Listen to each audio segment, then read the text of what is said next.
नमस्कार दर्शक बंधु आउ गोटे भयानक कहानी रे आपण मानकु स्वागत।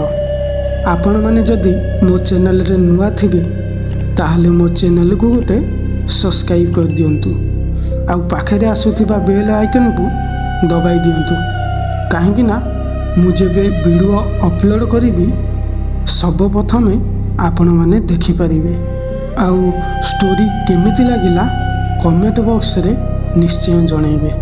आउ वीडियो देखि सारिला परे वीडियो को गोटे लाइक करिया पई जमारू भूलिबेनी। आउ पूर्वरु अपलोड थिबा वीडियो को जो भाई भौणी माने सब्सक्राइब करछंती आउ लाइक करछंती से मानको मो हृदयरु बहुत बहुत धन्यवाद। चलंतु आउ बेसी देरी न करी आजिर कहानीटी आरंभ करिबा। नमस्कार, मो ना तपन। यही घटनाटी घटी आम दुई सांगक साथी रे। आ मो सांगर ना हैला पप्पू। आमे दुई जण जुआड़े भी जाऊ साथी हो जाऊ, हेले गाँर लोक माने जो जगह को जीवा को डरती आमे से जगह को से दिन राति रे भूल रे चली जाइथिलु। आउ सेठी आमे जहाँ देखिलु आम आखि को आमे विश्वास करि पारिलुनी। आम गाँव रे एमिति गोटे तोटा अच्छी जो तोटारे खाली आंब गछ लागिछि। आउ से आंब तोटारे दिन बेले आंब गोटे हेले भी तले पड़ी नथिबो, किंतु राति हेले से तोटारे बहुत गुड़िए आंब तले पड़ी थिबो। किंतु काहेकि केजानी राति पाहिला बेलକୁ से गछ मूलरू गोटे हेले भी आंब कुआड़े गायब हो जाइथिबो। माने सकाळ पाइला बेलକୁ से गछ मूलू गोटे हेले भी आंब आउ नथिबो। आउ से दिन आमे दुई सांग कथा हेइथिलु जे राति रे आमे सेई आंब तोटा को आंब गोटिया पई जीवु। सेतो बेलକୁ टाइम होइथाए राति 9टा। आउ एपटे आमे दुई सांग हाथ रे गोटे बैग धरी बाहरी पड़िथिलु सेई आंब तोटा को जीवा पाई। सी तोटाटी आम गाँ ठारू किछि बाट दूर रे थिला।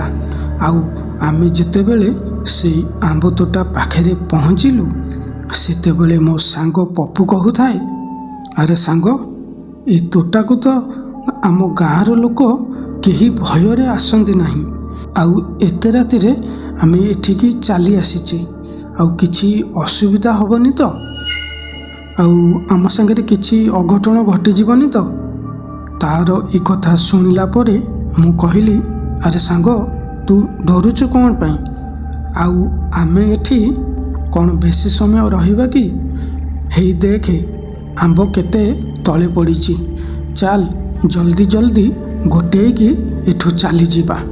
आमे एमिति कथा होई दुई सांग से आंब तोटारू आंब गोटेइबाकू लागि थाउ। हेले मु देखिली से गछरे जेतिकी आंब थाए ताठारू अधिक आंब तले पड़ी थाए। आउ पुणी एपटे मो सांग पप्पू मन खुशी रे आंब सबू बैग रे गोटाउ थाए।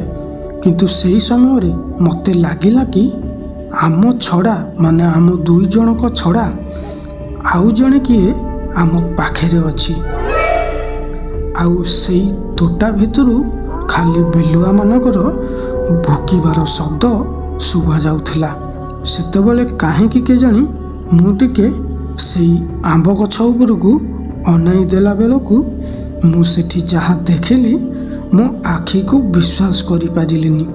काहेकि ना से गछ ऊपर चलुथिला गोटे लोक। सी कौनसी मनीष नथिला, काहेकि ना तार उच्चता थिला 20 कि 30 फुट। आउ से लोकटीर गोड़ एते लंबा थिला जे सी ए गछरू से गछ को तार गोड़ बढ़ई चालू थाए। ए भयंकर दृश्य मु देखिला परे मो पाटी पूरा खनी मारी जाउ थाए। आउ मु जेते चेष्टा करू थाए मो सांग पप्पू को डाकिबा पाई मु आउ ताकू डाकी पारु न थाए। कहिबाकू गले मु आउ से जागारू हली पारु न थाए। କିଛି ସମୟ ପରେ ଯେତେବେଳେ ପପୁ ଜାଣିବାକୁ ପାଇଲା ଯେ ମୁଁ ତା ପାଖରେ ନାହିଁ, ସିଏ ତୁରନ୍ତ ପଛକୁ ବୁଲି ମୋ ଆଡ଼କୁ ଦେଖିଲା। ଯେତେବେଳେ ପପୁ ମୋତେ ଦେଖିଲା ସେତେବେଳେ ମୋତେ କହିଲା, ଆରେ ସାଙ୍ଗ, ସେଠି କ'ଣ ପାଇଁ ଅଟକି ଯାଇଛୁ?